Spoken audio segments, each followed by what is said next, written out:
I am aware that I existed before I was born and will continue after I pass away.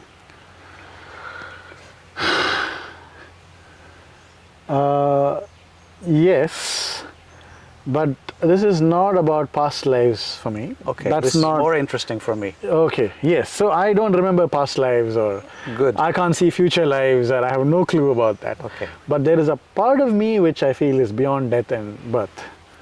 So that's there's a part of me which I feel has always been there. That Zen cone, what's the face before you're born? I feel that's where it's leading one on to.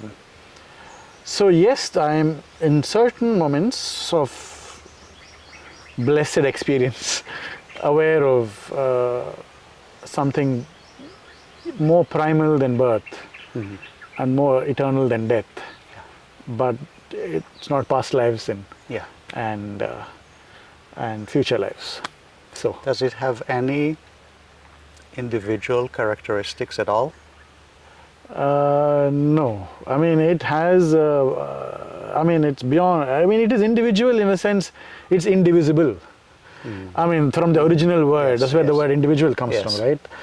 So it is that primal self.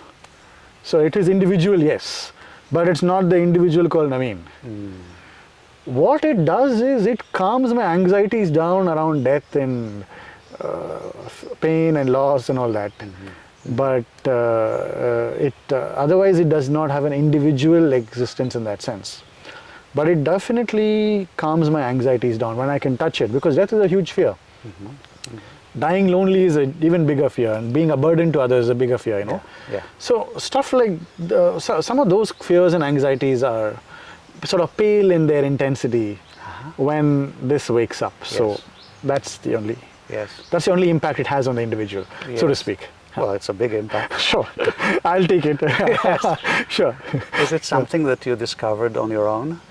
Yeah, I actually feel people can only discover it on their own.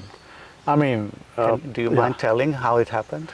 No, that I didn't discover it one day. I mean, it popped up as experiences, so it's not one dramatic day where the bulb went. I mean, it's I've had a few moments over the years of this, and those moments, the frequency of it increased slowly. But we're talking about almost 30 years of these moments coming in. So there have been various instances of over these 30 odd years. Yeah. Is it something? Are you inquiring into that? Oh yes, more and more now. But when they first showed up, I wasn't. I had no idea what these were. But then these experiences then make you search, make you dig deeper, make you inquire. And so then a certain, if one wants to use this word, spiritual quest begins, and then it deepens. So yes, I have. I do feel one has to keep discovering it from the inside, and one also keeps losing it, and then one needs to keep discovering it. So it's a process of it becoming veiled and then unveiling, veiled and veiling and unveiling is a constant game that goes on. But with every unveiling, future unveilings become easier. So I do feel every moment of this sweetness deepens the capacity to stay there for longer the next time. Yes. So to speak. So it's an evolving journey. It's a deepening journey. So it is not just random flashes. They build on each other. These experiences make future experiences better or more possible. Yeah. That said, one has to inquire into it. One has to seek. One has to ask. One has to search. One has to be thirsty, and one has to be sincere more than anything else. And one has to ask for help or support.